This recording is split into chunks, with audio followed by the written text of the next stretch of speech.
Hi, so this is the official unboxing of the Traxxas Summit VXL. Now, I've been thinking about getting a monster truck for a while, and the main reason I got this one was I love the design of it. Basically based on the Revo chassis. I think it's got higher ground clearance than the Revo though. I haven't got a hell of a lot of space, so something like a full-size Summit, I just don't have the space for it with all my other cars and everything. And this seemed like a good compromise. It's a cute little thing.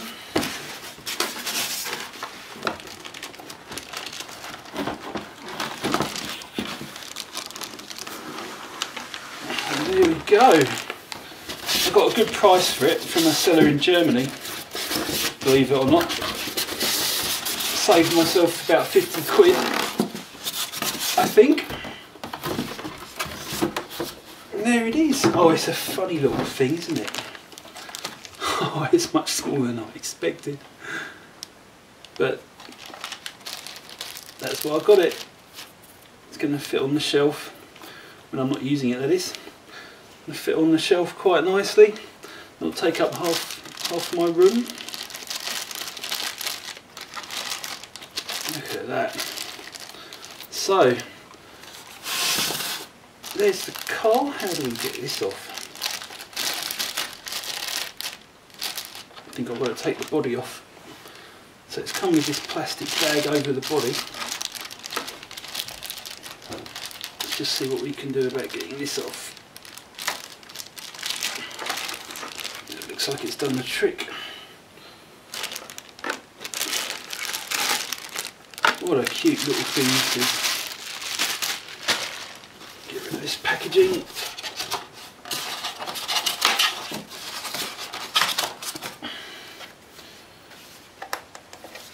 Trigger style controller there. It takes 4 AA's.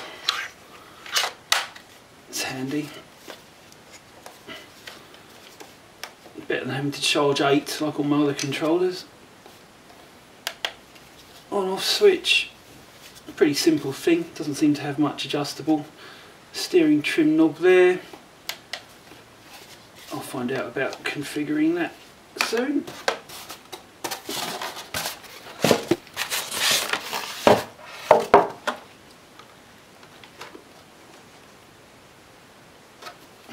I asked for a yellow one.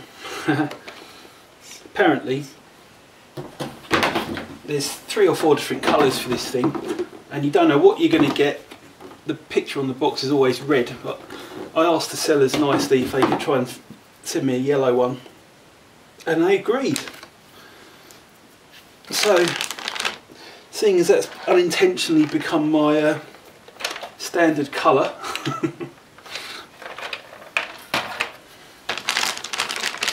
we've got a bag of goodies here as well.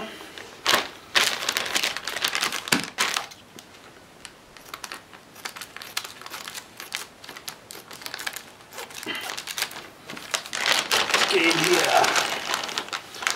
Right, so that's a 12-volt DC charger.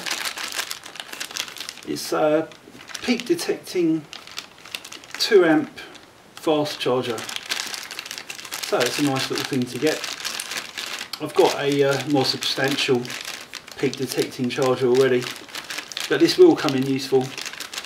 It could come in useful for selling, or it could come in useful in the car, seeing as it's got a cigarette lighter attachment. My other one actually has a cigarette lighter attachment as well, but this is definitely a lot more compact. It's a nice thing to have, and you get one battery. Look at this cute little battery. 1200 milliamp hour nickel metal hydride. One battery comes with a car. So apart from the transmitter batteries, this thing truly is ready to run. Bag of tools, 3 different size Allen keys and a little box wrench. a good number of body clips here. I've never been given so many body clips with a new car before. That's awesome. And they've thoughtfully bent ones up as well, which I usually end up doing myself, but they've made a nice little bent one for the positions where that comes in handy for it to be bent, I'm sure. So yeah, quite happy about that.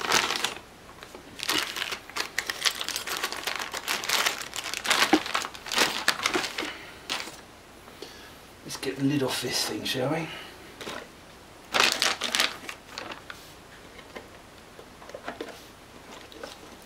What do we do here?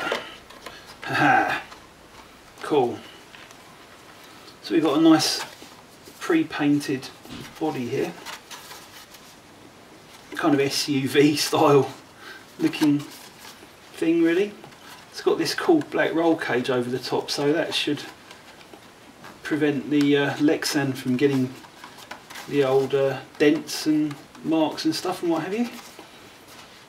We'll find out how much that can hold up to rolling, because from watching videos of these things, you're going to roll them quite a few times while you're learning to control them. They've got a lot of power for the little size they are. A couple of warning labels there.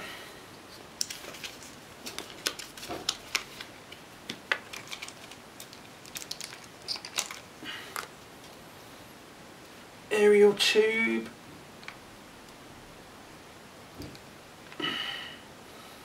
.4 gigahertz aerial. Let's get this in there.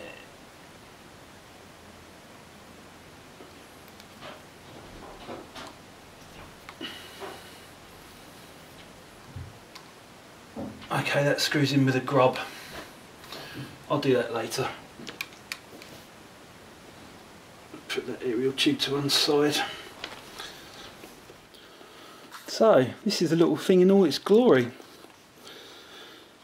I just love the design of it.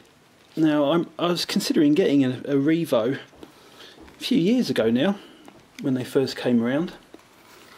The only other Traxxas and other monster truck I've ever owned, well, apart from a Tamiya Blackfoot briefly a few years ago, was a Traxxas Stampede, which was a two-wheel drive truck. They're still doing the Stampede now, but I got it when it had first come out in the late 90s. I think it's probably a pretty different kind of kit now. But that's a very different design to this. You can see this has got this fantastic ground clearance, which was something I was looking for. Basically, you can run this on any surface, long grass, hard ground, anything. And let's look at the clearance on that suspension. Love the design. Love the internal shocks here. Now I've read, and I will do later, to check the oil level on the internal shocks, because often they have leaked a bit in storage. So I believe this has been out for about a good 5-6 years now, this car. Hopefully this hasn't been stored for that long in a warehouse, but I will check the shock oil level at some point soon. Now it comes with a ESC included, steering servo, and a brushless motor. The first brushless motor I've ever owned. It's mostly waterproofed. I believe that's the receiver in there, in a waterproof box, which is really nice. Servo is waterproofed. You can see the rubber bits in the gaps there.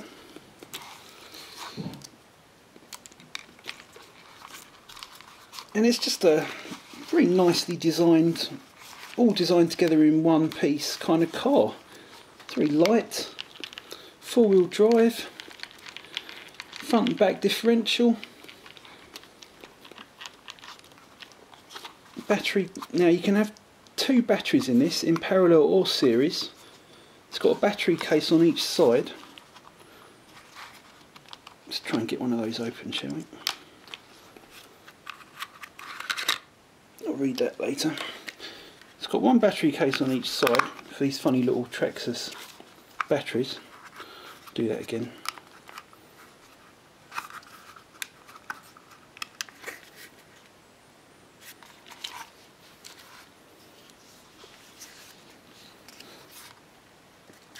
and you can have them running in parallel or serial. Obviously one's for power and one's for duration. I don't think I'm going to be, I'm going to learn to drive it first before I start trying to overpower it, I think. I've also heard that the stock parts, you have to kind of be a bit considerate of them when you're running it on extreme power. This brushless motor is pretty powerful, and you know, you've got to be a little bit considerate, don't want to go mental, and there are lots of hop-up options for this, stronger parts and what have you.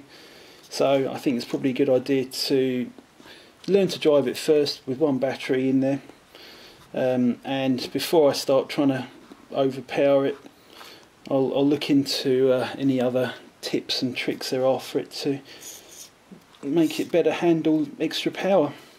But from what I've seen running stock on YouTube videos, this thing's going to be plenty fast enough for me for the time being.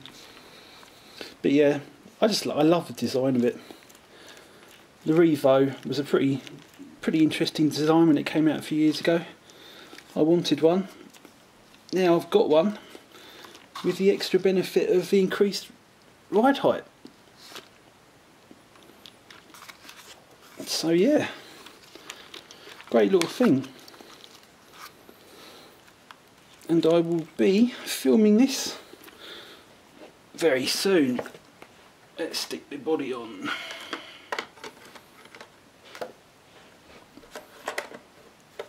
There it goes. 4 body clip settings.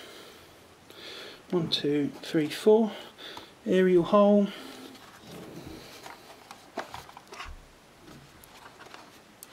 Oh, one other thing. You can actually put 2 servos. There's a steering assembly here which enables you to put an extra servo in to just take the strain off the single servo. Now, I don't remember if I've mentioned this or not, but I've also been looking into, I've already been looking into replacements for the servo. The major weak point of this car that I'm aware of is the servo that comes with it. It's plastic geared. It does the trick, but it doesn't take a lot of bashing. I've seen so many reports of it stripping gears and having electrical problems quite soon after they've been unboxed. And the recommendation is to soup up this, replace this servo with there's 2 or 3 main recommendations. There's a high-tech and a Bluebird, which pretty much directly swaps out in there. I've been looking at it in pounds. They're about £20 each. Strangely enough, this inferior Traxxas servo sells for £20 or more. So what I hope to do is take this out, sell it, and at the same time buy a replacement with metal gears and a bearing. This hasn't got a bearing either. It's just a bushing in that servo. So I believe I'm pretty well prepared, because having been out for about 5 years or so, this car, there's plenty of information out there on the net to get it running well. And I'm really looking forward to having a go on this, my little miniature cute monster truck. So I hope to be giving some demos of this on my channel soon. Thank you very much. And one last thing before I go, just thought it'd be cool to do a bit of a size comparison for this Summit compared to my other models. Now, I knew it was a 1/16 scale. It is a little bit smaller than I was expecting, which is fine. It's actually not really, apart from the height and the size of the wheels, it's not much bigger than my little Radio Shack 4x4. In terms of performance though, I think it's going to be a little bit bigger than the Radio Shack. And if you want to compare it to a 110 buggy, this is a Car Show Scorpion 2014. Footprint is roughly the same. It's a little bit shorter,